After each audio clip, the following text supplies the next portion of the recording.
Pessoal, bom dia. Vamos então retomar os nossos trabalhos. Podem se acomodar aí, por gentileza. Eu sou Maria do Rosário, professora do Cefet e da Universidade Federal de Viçosa. Terei a honra e a alegria de coordenar esta mesa, que é a mesa 9 do nosso colóquio, que contará com a presença e a participação destas pesquisadoras tão eminentes, tão significativas, que certamente trarão grandes contribuições para nós na manhã de hoje. Então, nós teremos aqui a presença da professora Maria Eunice Moreira, da professora Maria Inês de Moraes Marreco e da professora Adriana Melo Guimarães. Nós vamos seguir conforme está aí no nosso programa. Então, nós vamos começar com a apresentação da professora Maria Eunice Moreira. Vou fazer aqui uma brevíssima apresentação da professora, que é professora titular da escola aposentada, da Escola de Humanidades, Letras, da Pontifícia Universidade Católica do Rio Grande do Sul, com graduação em Letras e em Ciências Jurídicas e Sociais. Cursou também especialização em Teoria Literária na PUC do Rio Grande do Sul, mestrado em Linguística e Letras, Teoria Literária, também por lá, e doutorado, também pela mesma instituição.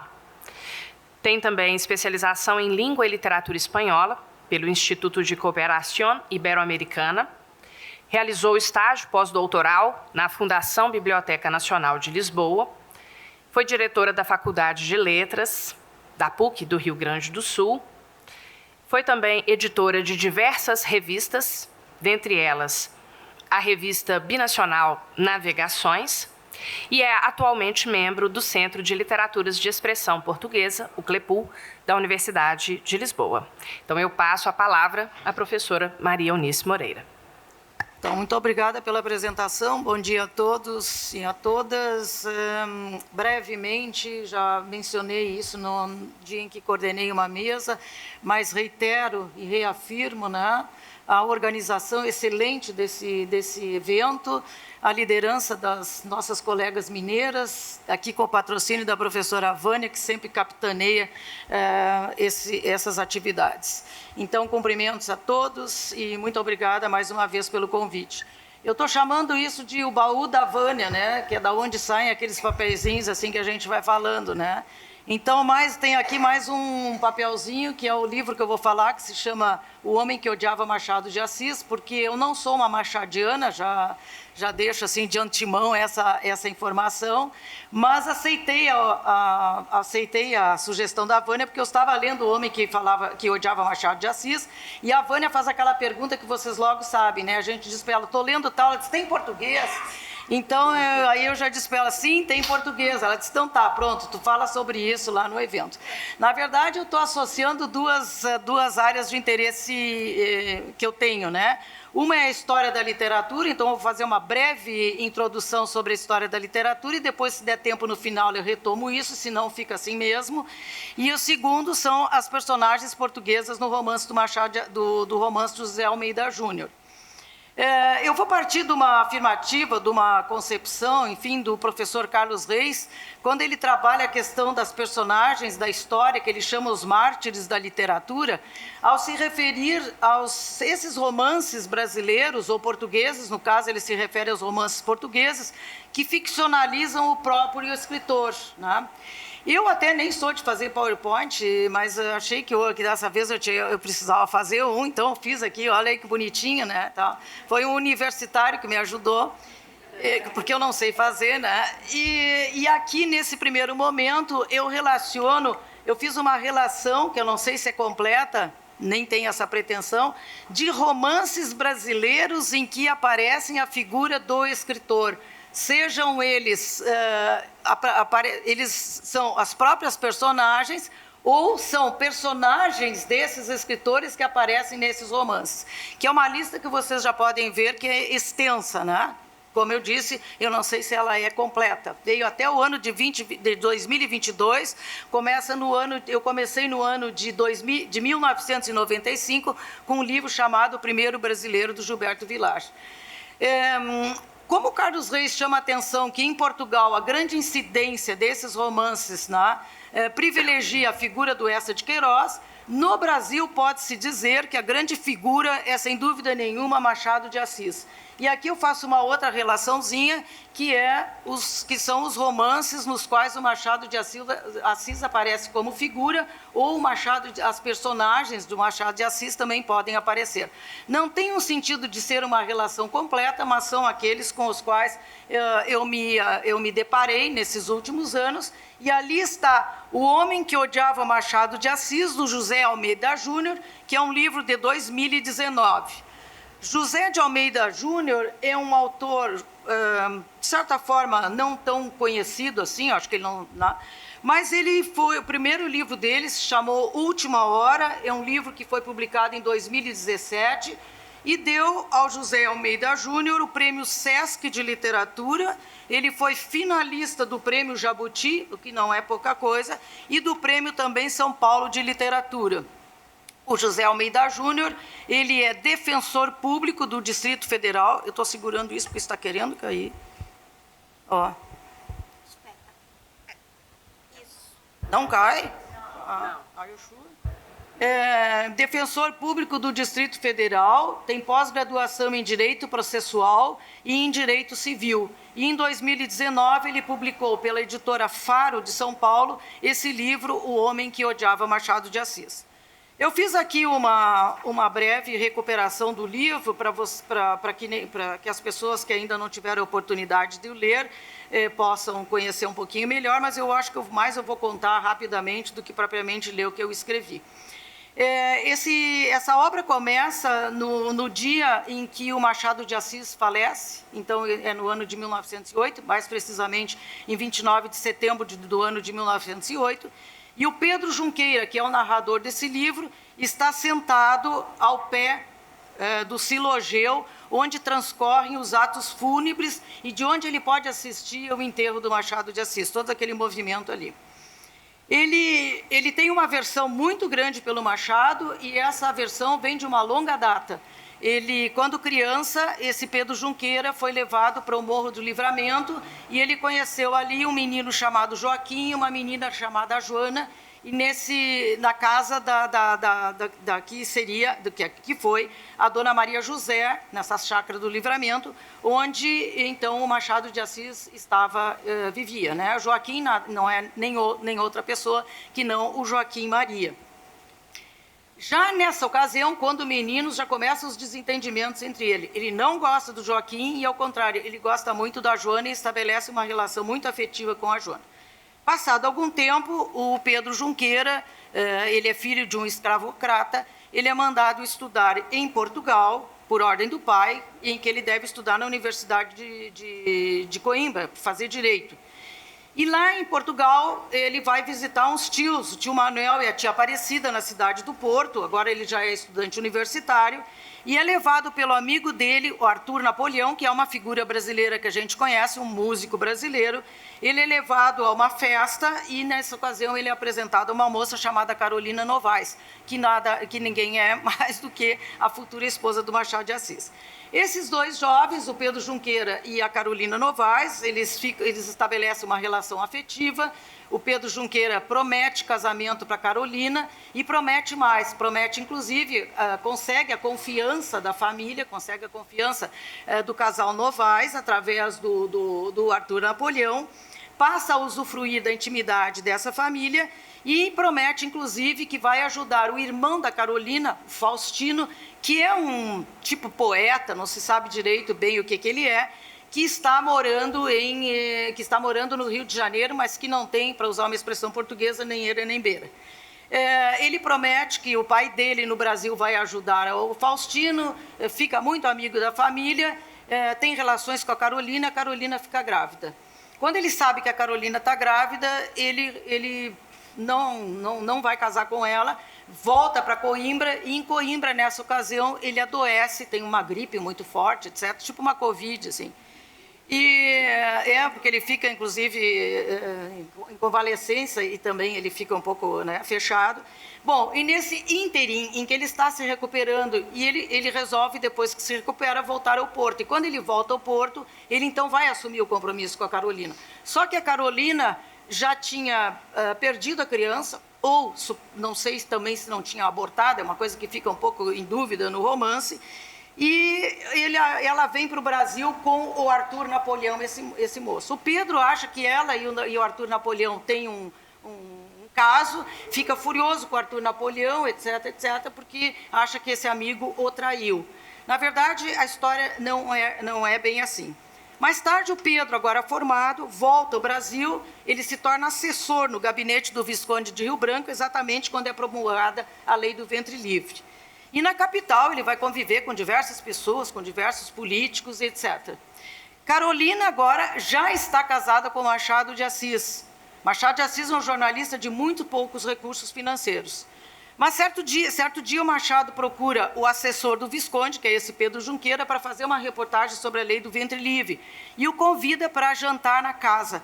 Ele, então, aí retoma digamos assim, essa paixão pela Carolina, está muito enciumado porque ela casou com ele e com o Machado, e começa agora a investir, a insistir para que Carolina volte com ele, aquela coisa toda do homem que está absolutamente enciumado e cheio Bom, está enciumado, vamos dizer assim.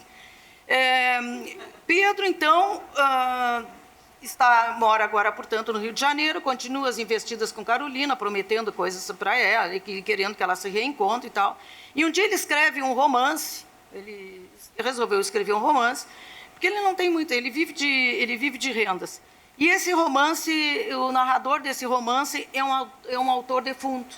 E ele submete esse romance que ele escreve à crítica do Machado. O Machado diz que é horrível esse romance, que onde se viu um escritor defunto escrever, que não tem nada a ver. Não, com isso tu não vais ter o romance publicado, etc. Assim tira completamente da cabeça do Pedro Junqueira a história do romance. O Pedro, o que faz? O Pedro rasga o romance, portanto ele perde os originais, perde qualquer tipo de comprovação, e mais tarde o Machado escreve este romance, né? Bem, aí começa então uma espécie de chantagem entre os dois homens. Pedro tenta de qualquer forma descobrir alguma coisa que incrimine o Machado, e o Machado tenta de todo jeito também acusar o Pedro de alguma coisa. Pedro descobre, então, que o Machado tem um amante.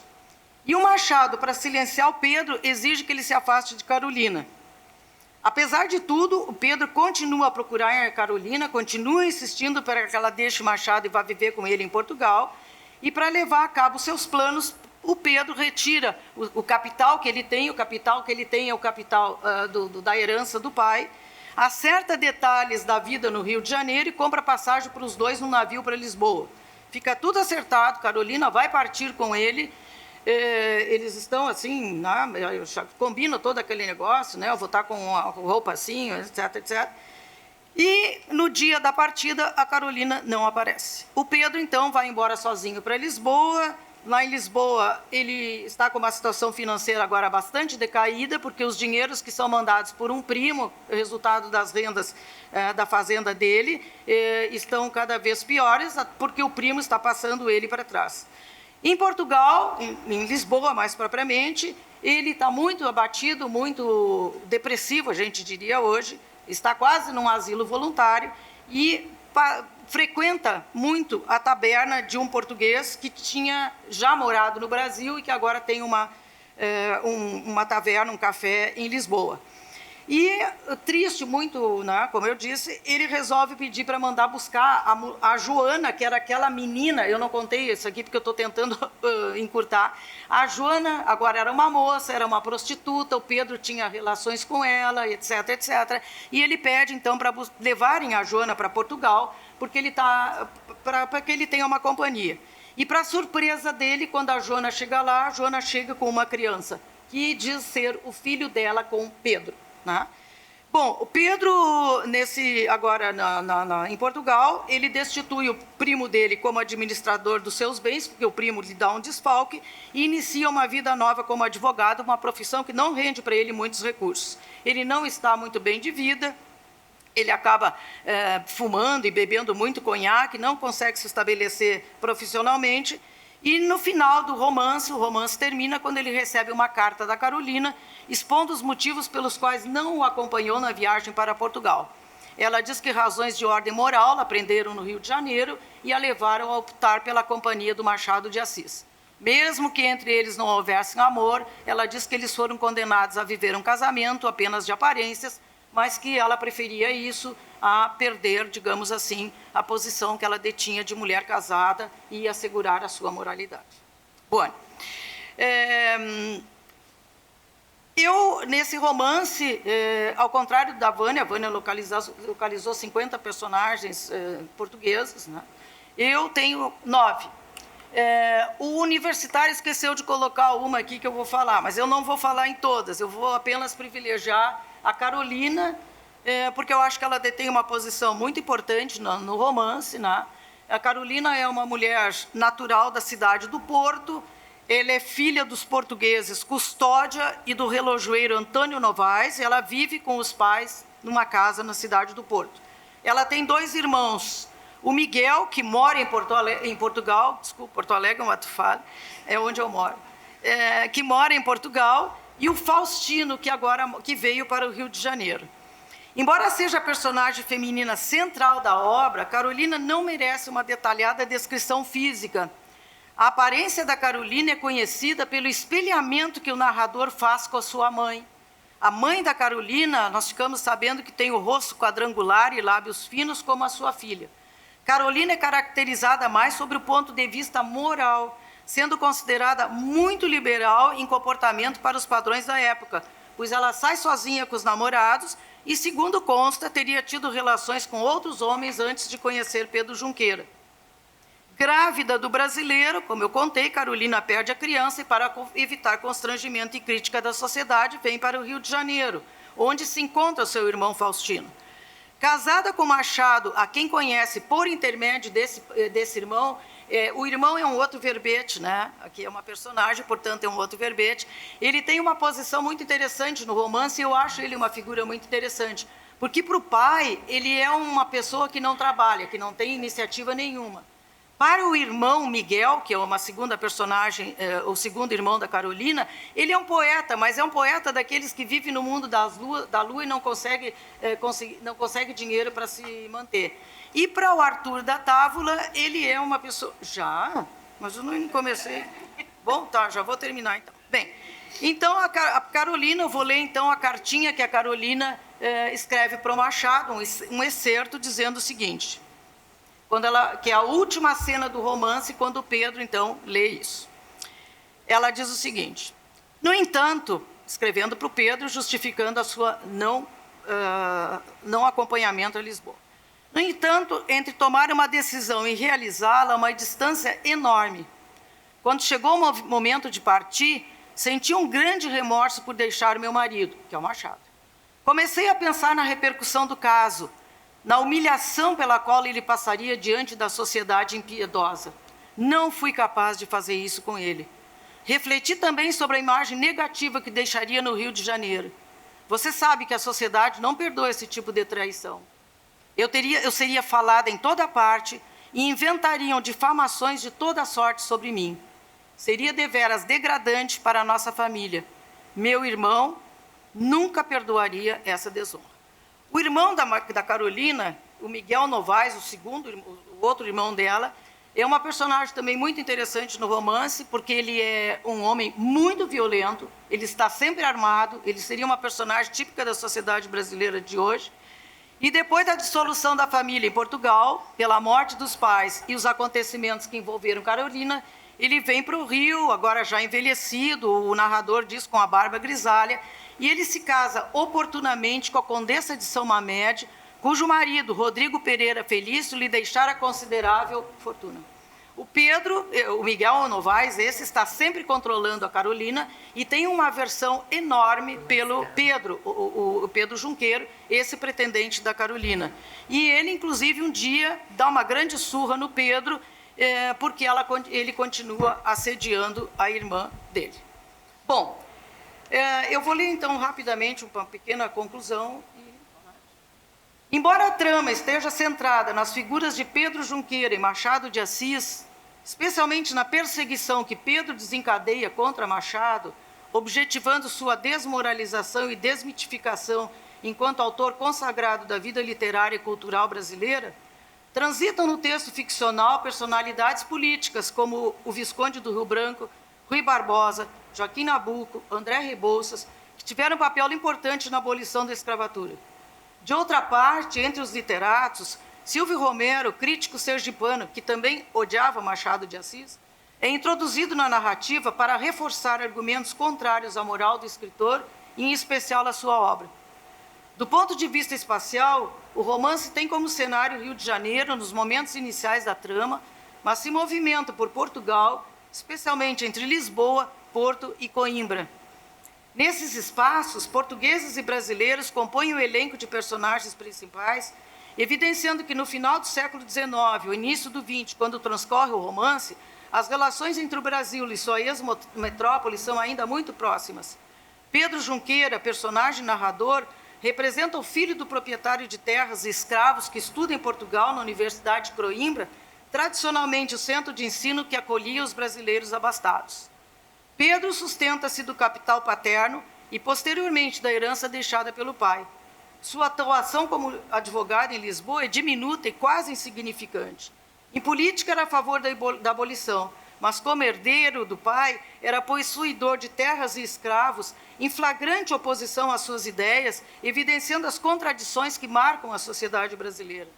Carolina, a portuguesa disputada pelos dois homens rivais, é uma mulher, de certa forma, usada para a época, mas entre fugir com o homem que diz amar e aceitar o casamento conveniente com Machadinho, opta pelo segundo, com receio da avaliação da sociedade e das consequências que sofreria como mulher separada do marido e violadora das normas do matrimônio. Tomando como fulcro da narrativa o escritor brasileiro de maior destaque, a obra coloca-se ao lado de outros romances brasileiros que valem-se da figura dos escritores pertencentes ao panteão nacional como personagem das narrativas, a primeira lista que eu apresentei. Filão que, como já afirmei, de certa forma, alimenta muitos romances publicados no Brasil. O ódio... desculpa, é que eu fiz tanto corte agora. O ódio declarado ao autor de Memórias Póstumas de Brás Cubas serve, portanto, de leitmotiv para a escrita do romance, mas também de recurso para a exposição dos problemas que afetam a sociedade brasileira desde a sua formação no século XIX. O racismo, o latifúndio, a escravidão, ainda que o clima que domine o romance seja romântico, com a exploração do amor de Carolina e Pedro, o ciúme e a vingança que envolvem o casal. Muito obrigada.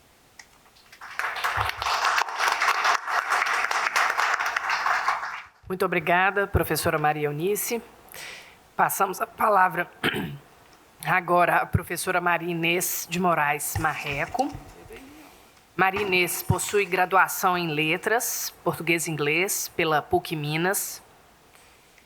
Possui também especialização pelo PREPS, da PUC Minas, mestrado em Literaturas de Língua Portuguesa, também pela PUC Minas, doutorado em Literatura pela mesma instituição e um segundo doutorado em Literatura Brasileira pela Universidade Federal de Minas Gerais. Tem experiência na área de literatura brasileira, ocupa hoje, é presidente emérita da Academia Feminina de Letras, ocupando a cadeira de número 16. É membro efetivo da Arcádia de Minas Gerais e do Instituto Histórico e Geográfico de Minas Gerais. É assistente da escritora Nélida Pinhon, na Cátedra José Bonifácio. Na verdade, foi, em 2015, pela USP, pela Universidade de São Paulo. E é idealizadora e gestora do Centro Cultural Ideia, aqui em Belo Horizonte. Mais recentemente, ela tem inúmeras publicações e, mais recentemente, publicou também uma instigante obra sobre os gigantes da literatura brasileira. Então, eu passo a palavra à professora Maria Inês de Moraes Marreco. Muito obrigada, Rosário. Senhoras e senhores, sinto-me particularmente honrada em participar desse 7º Colóquio Internacional Portugueses de Papel.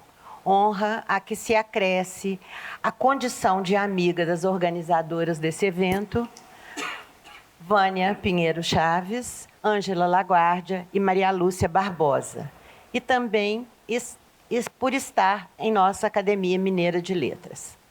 Antes do objeto propriamente dito da minha fala, personagens portugueses na literatura brasileira, com esse título, Um Dia Chegarei a Sagres, Nélida Pinhon, no Portugal do século XIX, devo-lhes em breves palavras, brevíssimas, porque o currículo de Nélida é impossível de ser dito em tão pequeno espaço de tempo. Nélida Cunhás Pinhon nasceu no Rio de Janeiro em 3 de maio de 1934. Graduou-se em jornalismo pela Faculdade de Filosofia da Pontifícia Universidade Católica do Rio de Janeiro e, em 1970, inaugurou a cadeira de Criação Literária na Faculdade de Letras da Universidade Federal do Rio de Janeiro. Dedicou-se à literatura e à vida acadêmica. Em 27 de julho de 1989, foi eleita para a cadeira número 30 da Academia Brasileira de Letras, a primeira mulher a presidir a instituição. Titular da cátedra Henry King Stanford em Humanidades, da Universidade de Miami, de 1990 a 2003. Escritora visitante das universidades da Universidade de Harvard, de Colômbia, Georgetown e Johns Hopkins. Ocupou a cátedra José Bonifácio na Universidade Estadual de São Paulo, em 2015. Foi uma colecionadora de prêmios, condecorações e títulos, amealhando quase a mesma quantidade de distinções no Brasil e no exterior. Creio que até mais no exterior do que no Brasil.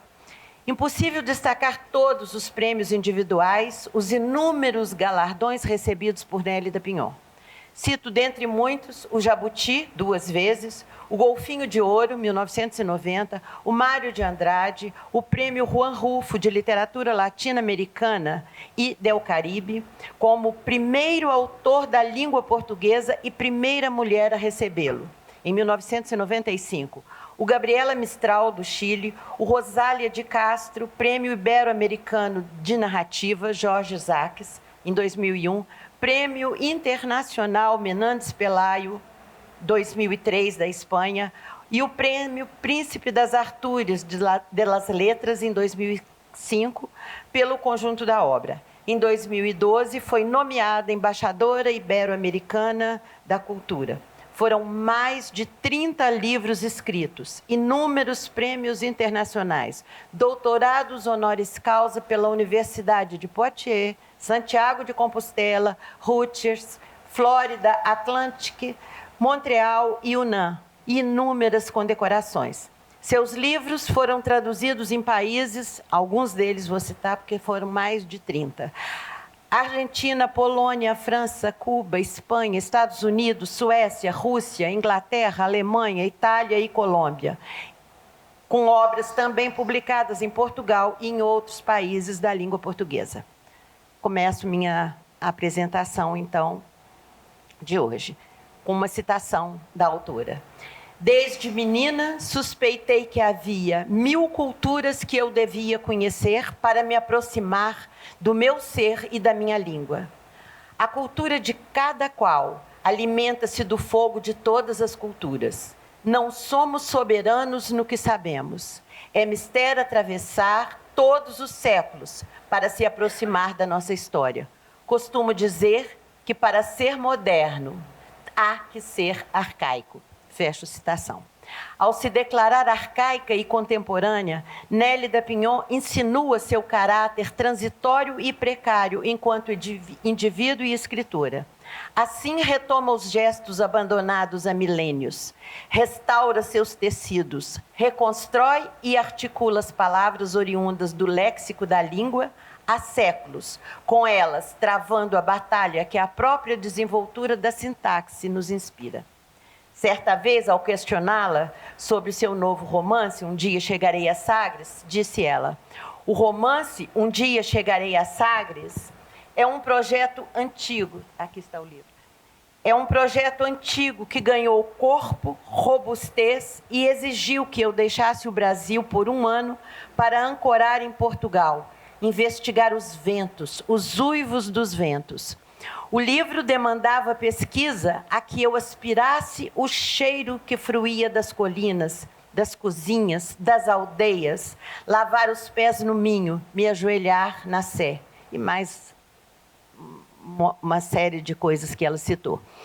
Esse livro quer provar, além da grandeza de Portugal, a partir do século XVI até o século XIX, que a extraordinária aventura marítima agregou um novo conceito à imaginação do mundo, fazendo-nos lembrar das aventuras de Marco Polo ou da Rota da Seda, entre outros feitos da história da humanidade.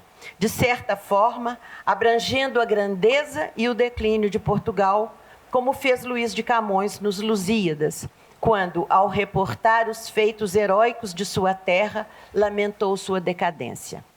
É fácil lembrar os Lusíadas e também tentador procurar diálogos entre Luís de Camões e Nélida Pinhon, embora a escritora tenha dito que nenhum texto português a tenha inspirado, mesmo sendo grande admiradora dos textos alheios.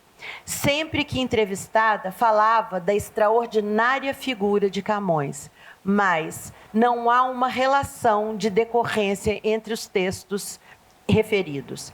Camões escreve do século XVI, no calor da hora. E Nélida reelabora a história no século XX, com a consciência histórica. A escritora jamais rejeitou as pegadas imortais atrás de nós. Cito: como tal, por obra das minhas leituras, rendi-me ao gênio de Camões. E mesmo com luneta de longo alcance, nenhum outro vate iguala-se a ele. O poeta que engendrou e imortalizou a ínclita geração, nela incluindo o infante e seus outros irmãos, ao todo uma mulher e 5 homens, que cumpriram a rota da excepcionalidade prevista por Camões, cada qual restaurando a nacionalidade épica. Fecho aspas. Nélida visitou o país nas suas entranhas e dizia que, olhando o mar de Sagres, podia entender a aventura marítima a que se lançaram os portugueses com bravura e com insanidade à procura de novos mundos. Insanidade, sim, caros amigos. Desbravar os bravios mares de Sagres, atravessar o Bojador em busca de novos horizontes, era a essência do sonho e da utopia. Penso aqui no poema de Fernando Pessoa, Mar Português, do livro Mensagem, apenas um trecho. Ó mar salgado, quanto do teu sal são lágrimas de Portugal. Por te cruzarmos, quantas mães choraram, quantos filhos em vão rezaram, quantas noivas ficaram por casar. Para que fosse nosso, ó mar, valeu a pena?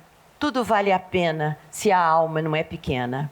Quem quer passar além do bojador, tem que passar além da dor. Deus ao mar o perigo e o abismo deu, mas nele é que espelhou o céu. Fecho aspas. E é no espelho do céu que repousa a eloquência dos sonhos, nos esforços com que construímos nossa viagem pela vida. A utopia é etimologicamente o não lugar, aquilo que nunca acontece. Porém, aquilo que não acontece é tão importante como aquilo que acontece. Por conseguinte, apreendamos no que existe as potencialidades que o aureolam, os futuros possíveis, as virtualidades que constituem suas franjas e que a utopia ou o sonho acordado que tenham o poder de torná-los realidade. Nélida Pinhon opera em vários registros. Os encartes históricos são recolhidos pelo olho da ficção. Estamos diante de uma literatura a qual não falta denúncia política, alerta e inconformada. A história se passa no século XIX, onde certamente estive, disse ela. Um dia chegarei a Sagres, romance em primeira pessoa, passado em Portugal, tendo como narrador um personagem masculino, 510 páginas ao longo de anos, idealizado desde 2005 e realizado em 2018, é um país dentro de uma narrativa. Não é um romance histórico, mas de imaginação, estribado, sim, em feitos históricos que a escritora não deforma. Portanto, um romance impregnado da história que permeia Portugal, além da história temática.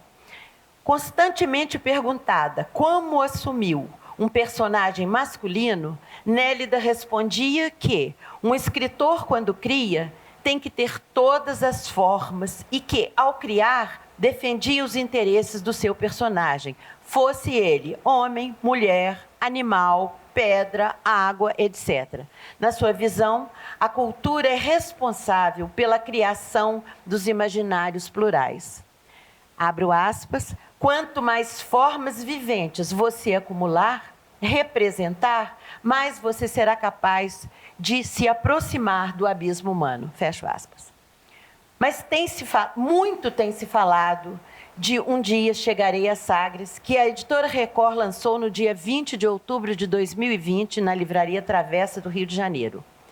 Páginas pensadas, estudadas, pesquisadas e vividas em sua temporada em Lisboa, período em que Nélida trabalhava de 7 a 8 horas por dia. E cito-a: quando estou escrevendo um livro, fico obcecada e tenho medo de morrer, porque quero acabar o livro, com o medo de deixar o meu filho órfão. Fecho aspas. Um Dia Chegarei a Sagres relata a história de um camponês do norte de Portugal que não tinha esperança no futuro. Filho de uma prostituta, acusada de bruxa e de pai desconhecido, que sofreu repúdio do amor. O personagem vai dizer: a própria mãe amaldiçoou-me no catre após expulsar-me do ventre, a desafiar o pai Vicente, ali presente, a recolher o neto, o pecado da filha, de quem se envergonhava. Fecho aspas. Mateus é criado pelo avô numa relação que consolida sua ancestralidade, o único a amá-lo. Ensinou-me a agradecer aos deuses a safra nascida do sacrifício humano. Esse avô era para Mateus aquele que o concebera por milagre, sempre ao seu lado, protegendo o seu destino. Porque a mãe, logo após o nascimento, entregou o filho ao pai e disse que não o queria, e o avô é que o criou. O que conduzia o bastão da o avô então foi o que conduzia o bastão da memória, o que sempre transferia ao neto força e energia. Quando o menino vai para a escola da aldeia, encontra um professor, Vasco da Gama. Prestem atenção nos nomes e nos títulos que Nélida da importância que ela dá aos títulos, aos nomes dos personagens, que são todos portugueses. Apaixonado, o professor Vasco da Gama, apaixonado pelo infante Dom Henrique de Avis, descendente da principal dinastia portuguesa. E é pela paixão desse professor que Mateus descobre a esperança do futuro, descobre que não é um miserável, e sim filho da grandiosidade de um país que descobriu a navegação, filho da grandeza de uma nação. Levado, pois, pelo impulso de grandeza, espera que o avô morra, ele jamais o abandonaria, e inicia sua peregrinação pelas florestas do Portugal do século XIX, cuja meta era chegar a Sagres. Cito: uma andança que me levaria a dormir ao relento, na penumbra, como filho de uma solidão, que talvez me roubasse a esperança de um dia chegar a Sagres. Fecho aspas. Um Dia Chegarei a Sagres trata da saga de um derrotado. Sou filho das adversidades. Não fui feliz, sei bem. Num caleidoscópio de imagens da memória, são tecidas as histórias de Mateus e do avô Vicente, as histórias de Portugal e a infeliz vida do narrador, sua chegada a Sagres sem quem o acolhesse, até seu encontro com um alfarrabista, do seu amor impossível por Leocádia, moça rica e presa a uma cadeira de rodas, cercada pelos exagerados cuidados da tia e da mãe, e também do amor misterioso por Amin, da sua volta a Lisboa, carregando o peso de um segredo e do amor maduro por Amélia. Inúmeras foram as opiniões, reflexões elogiosas pelos mais atualizados membros da mídia e da intelectualidade brasileira. Falou-se que o novo livro era um convite a desbravar as origens. Estranhou-se que, sendo uma mulher, como poderia ser o eu lírico um homem? Foi qualificado como um épico passado no século XIX em um Portugal tradicional pela cultura oral, da secura dos gestos, que a palavra impõe à trama, e assim por diante. Foi divulgado um expressivo vídeo na voz de Marisa, poema de Fernando Pessoa e musicado por Mário Pacheco, mostrando a trajetória da escritora para compor sua obra sem se deixar abater pelas dificuldades físicas. Uma Nélida heróica e sobrevivente, em suas próprias palavras. Isso porque, na época que Nélida passou um ano em Portugal para escrever esse livro, ela caiu num hotel em Madrid, quebrou o braço e daí ela teve que escrever tudo à mão e com a mão esquerda. Então, foi mesmo um heroísmo ela fechar esse trabalho. Não tenho como discordar de nenhuma dessas afirmativas, seria muita pretensão. Como desconsiderar, no entretecer desse romance, a força da memória? Eu vou pensar no romance as coisas que são fundamentais, porque ele tem uma riqueza de temas, e fazer algumas citações dentro desses temas que eu pensei. A memória é alvissareira para os felizes, para mim é ingrata, disse o avô. Diz o Mateus: sigo evocando o avô, muito depois da sua morte. Tenho-o mais presente que a mim mesmo. O que me leva a indagar quem, além de mim, puxa o fio da minha história e assegura-me anos mais de vida. A memória, porém, transporta-me para a aldeia, ao lado do avô Vicente. Ali ele aguardava o neto a vir do monte, para assegurar-lhe que sua única rota era acomodar-se no seu coração. Como não mencionar o amor latente em cada linha do romance? Palavras vindas de um camponês rude, a quem a vida negara até o amor da mãe, e mais tarde, a grande paixão da sua vida, Leocádia. Abro aspas, não soubesse ser a sobrinha minha razão de sobreviver, a luz que dava sentido à vida após a morte do avô. Se pudesse, eu lhe cederia pés e pernas, o corpo inteiro, para ela sentir o gosto de andar na praia, de provar a sensação do mar batendo contra a pele. Ao vê-la atada à poltrona, prendia o choro, tal meu desgosto. Um homem rude, palavras de um homem rude com tanta sensibilidade. Também o amor aos animais, refletido em Jesus, o jumento, Filomena, a galinha. O amor, o avô, nas noites de inverno, que nem as chamas do inferno nos aqueciam, traziam alguns animais para dentro da casa. Jesus e Filomena, sua galinha, vinham para o quarto. O avô, cuja devoção pelos animais enaltecia-os como filhos do divino. O bicho é o homem que não somos. Mateus nomeava os animais com a reverência que mereciam. Jesus, o jumento, Infante, o cachorro, prestando-lhes uma homenagem pelas presenças em sua vida. Então, não é uma coisa depreciativa colocar o nome de Infante no cachorro e nem de Jesus no jumento. Esses dois personagens, esses dois animais, foram personagens importantes na vida do autor. Impossível... Já estou acabando, Rosário. Impossível deixar de destacar a importância com a qual a escritora se refere à velhice. e a sabedoria dos nossos ancestrais, e a sabedoria que os nossos ancestrais nos transmitem. Não só dos conselhos do avô ao neto. A arrogância, Mateus, só vale se reforça a dignidade do pobre, só que provoca a ira dos poderosos. Como também nos ensinamentos do alfarrabista, abrindo horizontes àquele estrangeiro desvalido da sorte que chegara a Sagres. Como não falar da morte? Certa manhã, que me soou como despedida, com um dia marcado ao qual ele não podia faltar. Deixou sobre a minha cama o bilhete em branco, dobrado algumas vezes. Ao constatar a ausência da palavra, esse bilhete em branco, sem palavras e dobrado, nada mais era que a certeza da despedida. Exigia cuidados, exigia silêncio, exigia a negação da morte.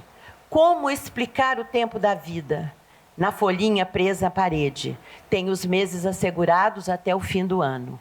A cada folha que arranco é uma facada no peito. E o preconceito? Mulher da vida não tem direito à maternidade, está proibida de ser mãe. E quanto à atração que ele sentiu pelo Amin, o africano, nem o africano que desencadeara em mim um sentido de catástrofe. O novo romance de Nélida Pinhon, sem dúvida, traz no bojo tudo isso e muito mais. Porém, aqui falta, pois senti falta, que se falassem de um tema que me tocou profundamente, a delicadeza. Na minha opinião, a delicadeza perpassa todas as páginas de Um Dia Chegarei a Sagres, com tamanha eloquência que só a força do dizer e o domínio das palavras, latentes na escrita dessa escritora, seriam capazes de persuadir ao leitor. Envergonhava-me expor uma delicadeza que Jesus, meu jumento, ensinara-me enquanto lambia minha face pela manhã.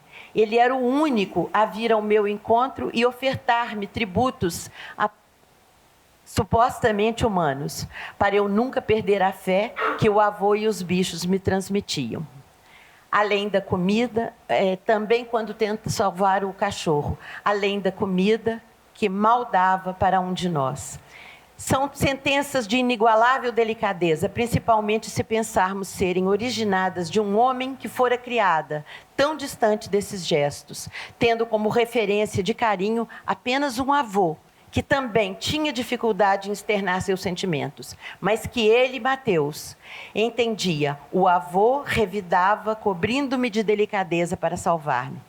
Outra fonte de delicadeza foi Ambrósio. Suas palavras convenceram-me, doíam. A discreta ternura do alfarrabista devolvia-me ao avô Vicente. O alfarrabista enternecia-me, não queria que morresse antes eu do que ele. Nélida Pinhon reserva para o seu leitor um final de romance que julgo ser o ápice da delicadeza. Mateus encontra em um jardim de Lisboa uma oriental idosa que lhe pede socorro. A personagem, embora ele se julgava sempre um ser desprezível, mas assim mesmo acolhe aquela oriental que pedia, pelo amor de Deus, que não o deixasse à deriva, senão ela ia morrer de frio. Ele leva essa mulher para casa. E a ela ele agradece a riqueza do fim da vida. Sei-me vivo graças a ela. E só a ela ele confessa o grande segredo que é o final do romance.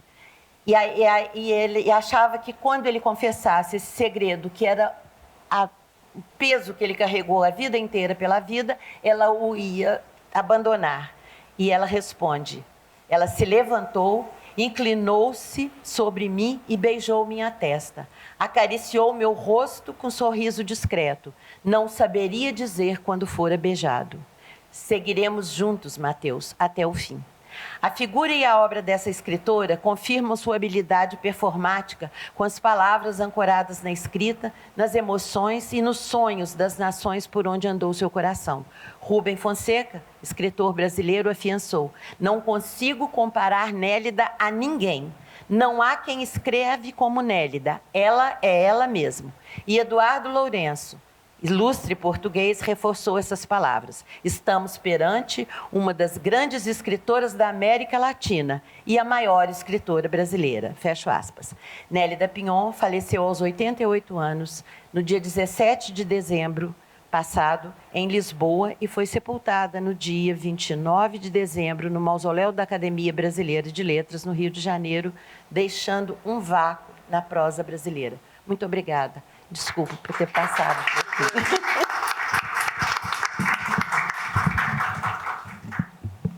Nós agradecemos a conferência, a palestra da professora Maria Inês, e passamos agora a palavra à professora Adriana Melo Guimarães. A professora Adriana é pós-doutora em Letras, Estudos de Gênero, pela Universidade Federal do Sul e Sudeste do Pará. É doutora em Literatura pela Universidade de Évora, em Portugal, com tese sobre Eça de Queiroz, a Revista de Portugal e o problema da modernização cultural. É mestre em estudos lusófonos, também pela mesma instituição, com pesquisa sobre o periódico As Farpas, o jornalismo de Eça de Queiroz e o Brasil. Tem outros estudos específicos sobre mulheres pioneiras na literatura, nomeadamente Alice Moderno. É licenciada em Comunicação Social pela Universidade Nova de Lisboa, exerce magistério superior na área de jornalismo. Participa do Centro de Filosofia Brasileira da UFRJ, com relação aos estudos de filosofia e literatura de língua portuguesa, e também é membro do Centro de Literaturas e Culturas Lusófonas e Europeias da Universidade de Lisboa, o CLEPU. Passo a palavra agora à professora. Eu agradeço, antes de mais, a apresentação e estendo os meus agradecimentos à organização do Congresso, especialmente a Maria Lúcia, a Ângela e a professora Vânia Chaves. Bom, vou falar sobre o livro Um Português em Os Perigos do Imperador. Esse é o título da minha comunicação. É esse o livro, eu penso que... Vamos, exatamente. Eu utilizei Não, deixa estar, obrigada. Eu utilizei a versão portuguesa, não é? Foi publicado em Portugal em 2022 pela editora Tinta da China e tem como protagonista Dom Pedro II, imperador do Brasil, com recursos a elementos textuais diversos, como cartas, reportagens jornalísticas. O autor reconstitui a viagem do imperador do Brasil aos Estados Unidos da América. O livro é do Rui Castro, um autor brasileiro conhecido pelas suas obras que exploram a história do Brasil e que faz o cruzamento, de certa forma faz esse cruzamento entre literatura e jornalismo. Eu vou apenas lembrar que o Rui Castro é mineiro, nasceu em Caratinga em 1948, partiu para o Rio de Janeiro ainda adolescente, onde ingressou na Faculdade de Ciências Sociais.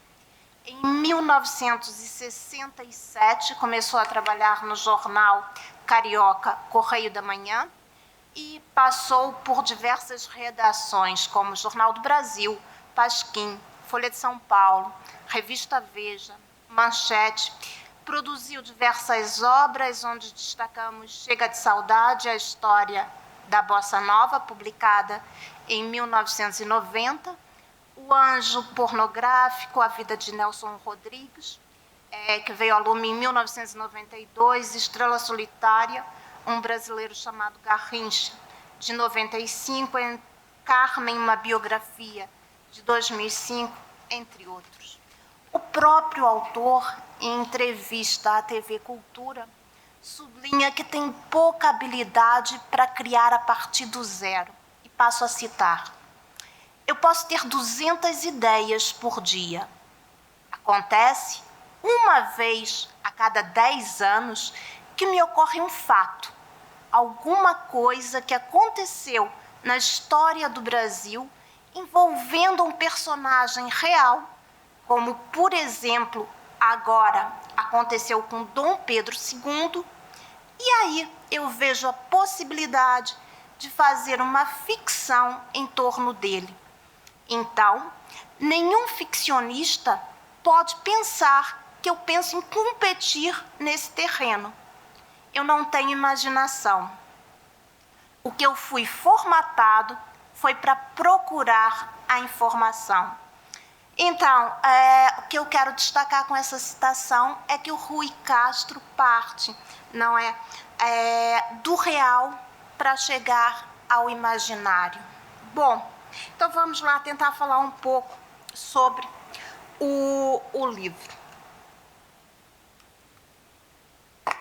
O autor vai descrever a personalidade complexa de Pedro II, monarca conhecido por seu intelecto e pelo manifesto interesse por ciência e por cultura. E contextualiza o cenário histórico do Brasil no final do século XIX, destacando os desafios políticos, sociais e econômicos que o Brasil enfrentou durante esse período turbulento, ficcionando acontecimentos e personagens. No prólogo, o leitor recebe de imediato um aviso, e passo a citar: "Foi assim que essa história aconteceu, ou quase. O imperador Dom Pedro II realmente esteve nos Estados Unidos em 1876. Fim da citação. Ou seja, há uma combinação entre ficção e reconstituição histórica. De fato, nós sabemos que Pedro II esteve na América do Norte por ocasião da Exposição Universal da Filadélfia, sendo a sua segunda visita ao exterior. Abro aqui um pequeno parêntese. Toda a gente sabe, toda a gente lembra da primeira visita, da primeira viagem de Dom Pedro II a Portugal, e que rendeu muita tinta nos jornais. Toda a gente sabia, principalmente os jornalistas portugueses, acharam estranho alguém como imperador, um Bragança, que se portava de forma tão informal.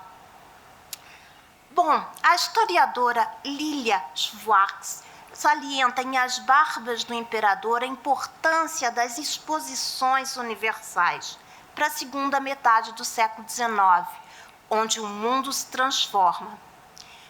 Estes eventos são símbolos da prosperidade, apresentando as novidades científicas e os progressos obtidos pelos países em áreas definidas.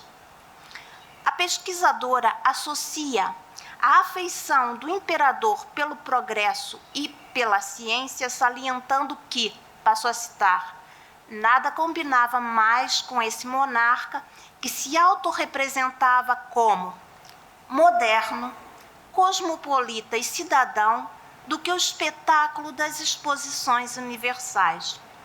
Todo esse processo de mudança expresso na exposição da Filadélfia está bem patente no livro. Julgamos que o espírito da época, eis o imperador, julgamos que o espírito da época busca pela modernização e o papel preponderante exercido pelos jornalistas que no livro fazem o papel de historiadores do cotidiano. Nós temos um jornalista que relata toda a viagem do imperador, desde o Rio de Janeiro até aos Estados Unidos. E vai sempre publicando isso. São a nota dominante desse livro, mas vamos por partes. A trama é a história de um atentado ao imperador Dom Pedro II, alvo de uma conspiração antimonarquista. Em 1876, Dom Pedro embarca num vapor rumo aos Estados Unidos para as comemorações do centenário da independência americana e passa 3 meses conhecendo o país. E nos Perigos do Imperador, Rui Castro parte deste episódio verídico para construir o seu romance, onde imagina um atentado fatal contra o monarca orquestrado por republicanos brasileiros. Então, fazem parte dessa trama, nós temos o poeta maranhense Souza Andrade, republicano, que à época vivia em Nova York, James O'Kelly, repórter, jornalista irlandês, que nasceu em 1845 e morreu em 1916, cujas reportagens estão arquivadas na Biblioteca Nacional do Rio de Janeiro. E temos ainda como personagens principais Deoclésio de Freitas, dono de um periódico antimonarquista, intitulado A Matraca, Leopoldo Ferrão, peça-chave na execução deste plano, deste atentado, e além, é claro, temos todo o grande elenco da corte imperial. Com a experiência de biógrafo, Rui Castro reconstitui habilmente a atmosfera do Brasil no século XIX. Tece, então, uma narrativa, intercala a voz do narrador com diários, cartas, reportagens, e o leitor passa o tempo inteiro a pensar se realmente são fatos históricos ou se é ficção. Bom, eu acho que para esse projeto Portugueses de Papel é importante lembrar um pouco da figura de Dom Pedro.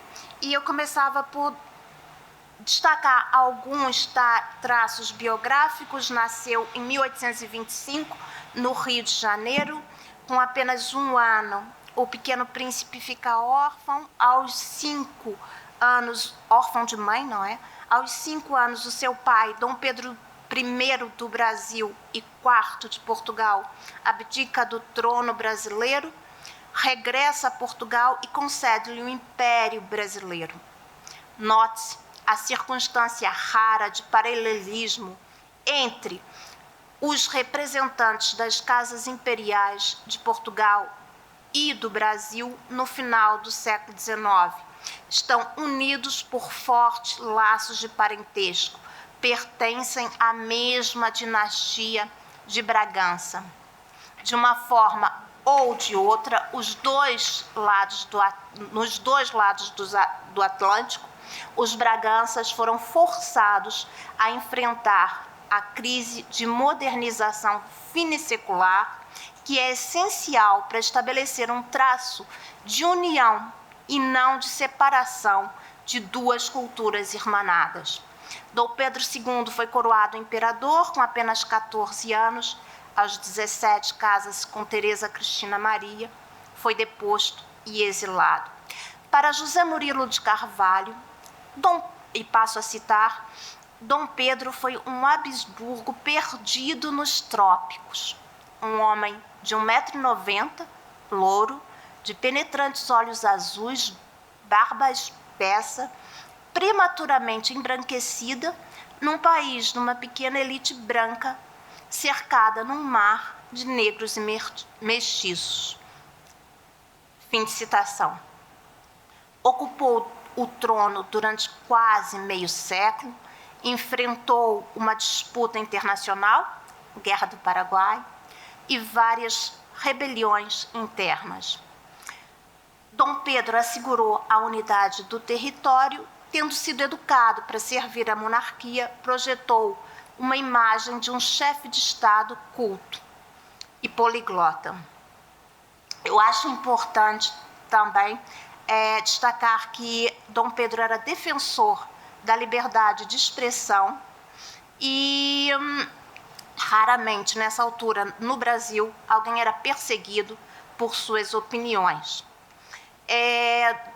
Dom Pedro era uma vítima frequente dos ataques dos periódicos, ridicularizavam a sua fama de sábio, e a imprensa lia constantemente, mas de qualquer forma o Dom Pedro lia constantemente os jornais brasileiros. Bom, Dom Pedro ausentou-se do Brasil e, por carta, ausentou-se 3 vezes do Brasil, aliás, e por carta sempre enviou conselhos a sua filha Isabel, que sempre o substituiu como regente. Quanto ao traço da duplicidade de caráter de Dom Pedro, ressaltado nos Perigos do Imperador, destacamos mais uma vez o historiador Murilo de Carvalho, que distinguiu as contradições de Dom Pedro II. Revelava com clareza o conflito entre 2 identidades, as de Pedro II e as de Pedro Alcântara. Ele tinha paixão pelos livros, leituras, conversas com sábios, considerava o ofício do imperador como um destino ingrato, uma pesada cruz, e os rituais de poder uma grande maçada. Era o Pedro que emergia com força assim que o monarca transpunha as fronteiras do país, transmutado num viajante comum.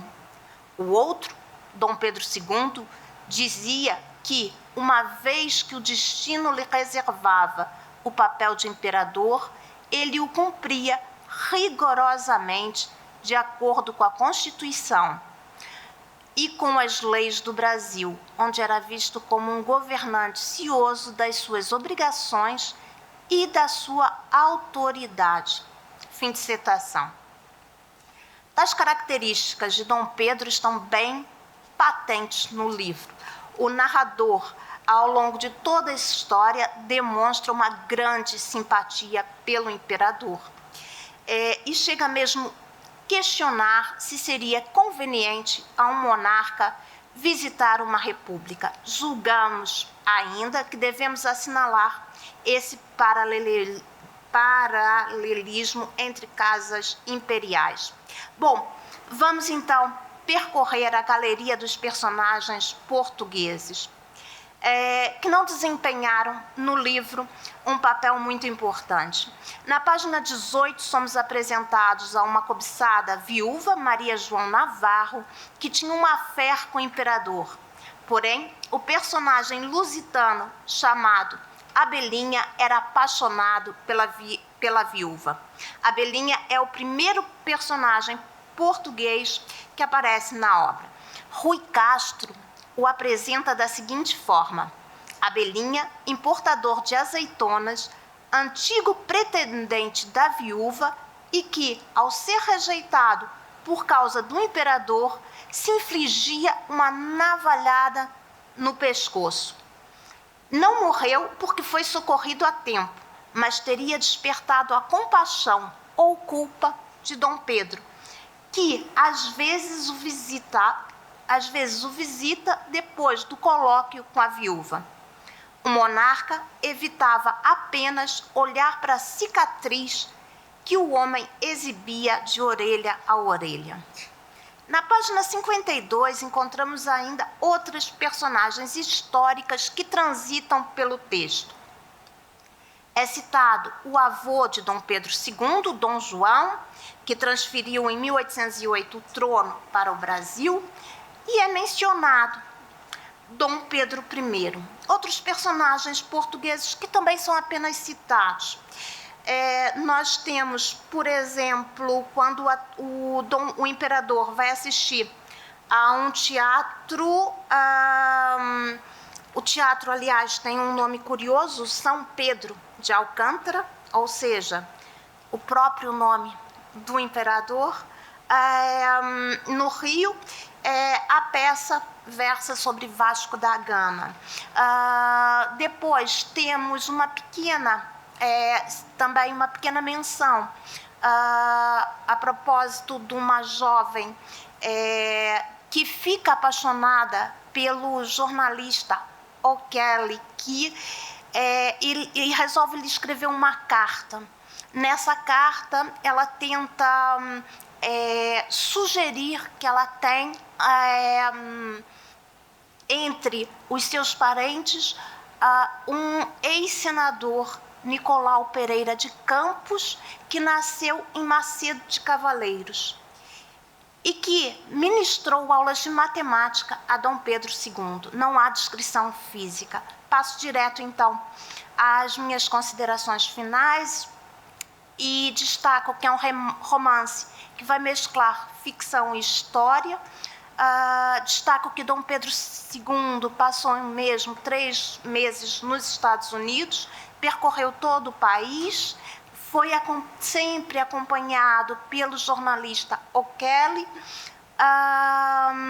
cuja cobertura jornalística diária é hoje reconhecida como um registro oficial e memorial.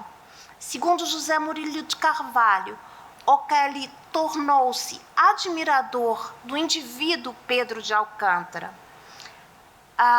Portanto, ressalve-se que não existe qualquer registro histórico de atentado a Dom Pedro nessa viagem aos Estados Unidos da América. Destaco também que a ficção permite um passeio pelo Rio de Janeiro da época, onde o sentimento de mudança e de ambição por um mundo moderno é a nota dominante. Quanto aos personagens portugueses presentes na obra, apenas transitam pelo livro e demonstram a aproximação de portugueses e de brasileiros na altura. Obrigada.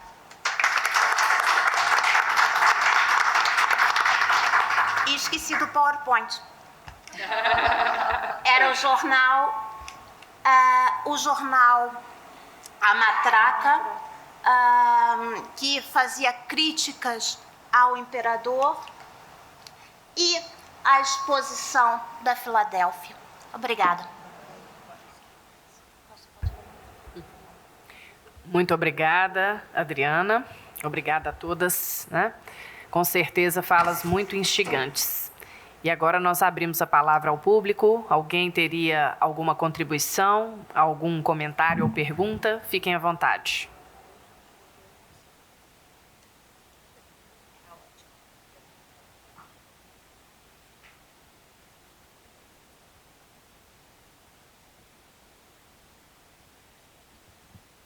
Obrigada pela mesa, aliás, essa manhã está maravilhosa.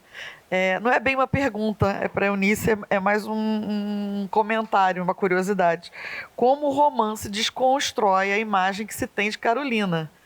Carolina, auxiliar permanente de Machado, Carolina, parceira, a grande parceira de Machado.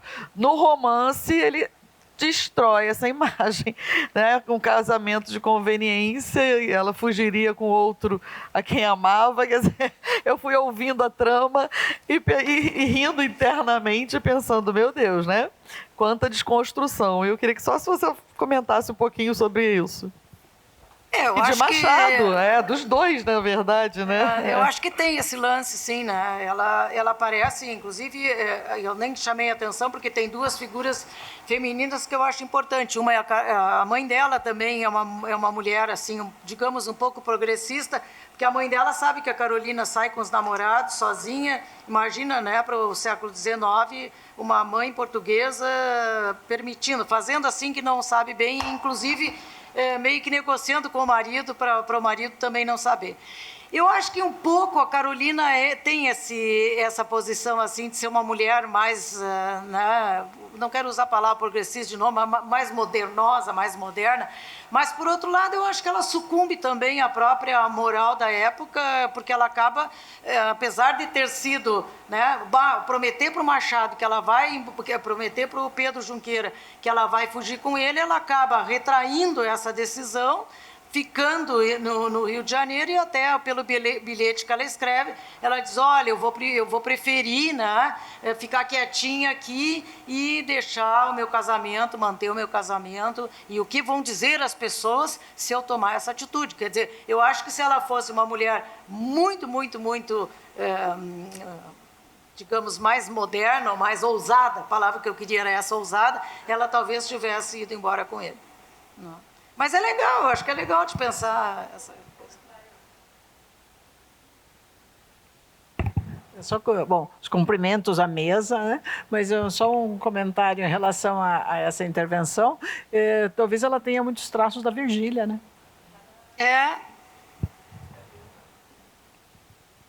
Mas quando tu está lendo é interessante de ver como é que ela vai se posicionando. Sim, exatamente. A do próprio Machado é muito diferente. Era isso que eu queria te perguntar, porque o Machado ali não aparece nada dignificado, porque ele, no fundo, rouba a ideia do Pedro, não é? Claro. E ele aparece em outras situações também, assim, quase como mau caráter, não é? Desde pequenininho.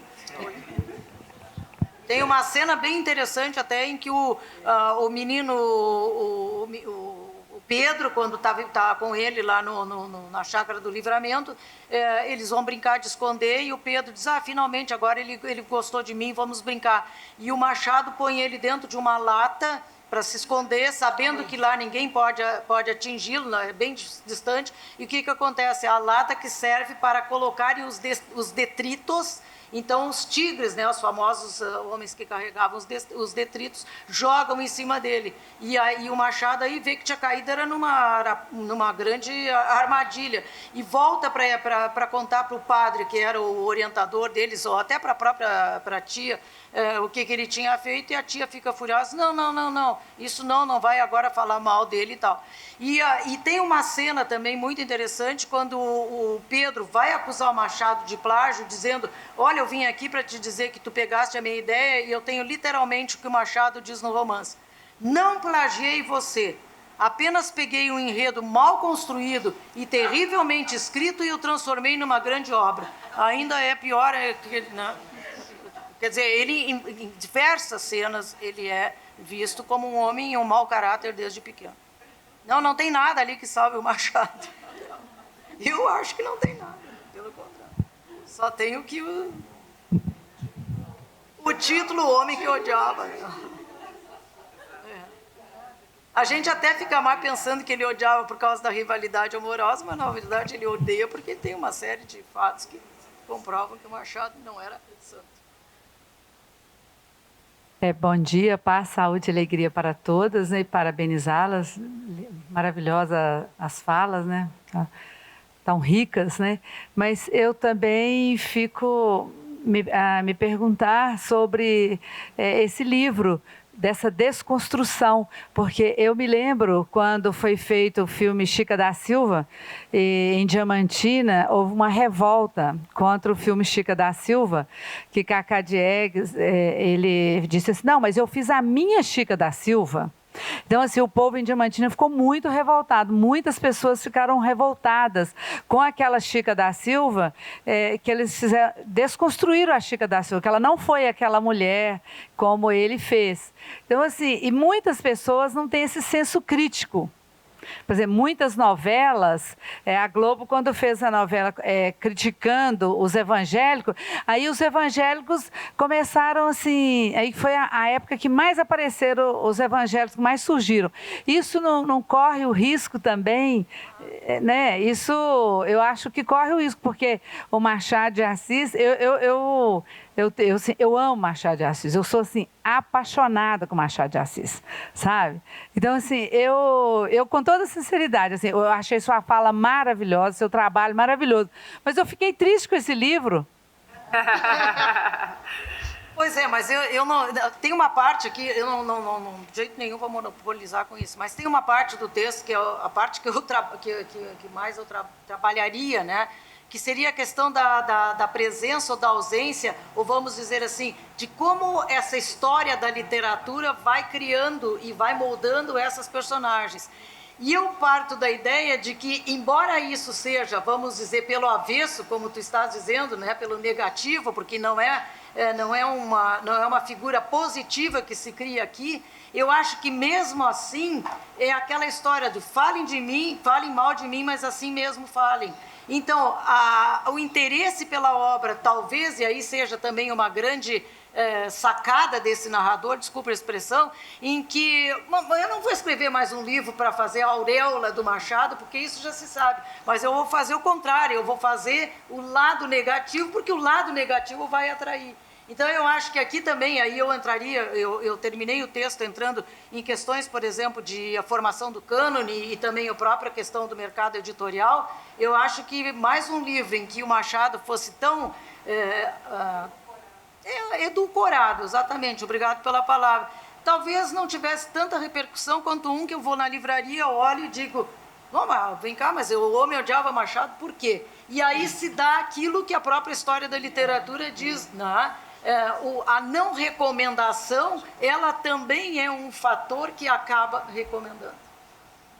Pelo menos eu... Bem, A gente não tem simpatia pelo Pedro, né?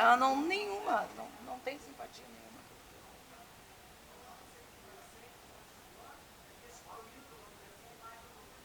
nenhuma. Exatamente. Exatamente, as memórias imaginárias do último imperador. Então, vale a pena ler. Sim. Mais alguém, gente? Quem é que disse que no final da outra mesa leiam? Então, leiam.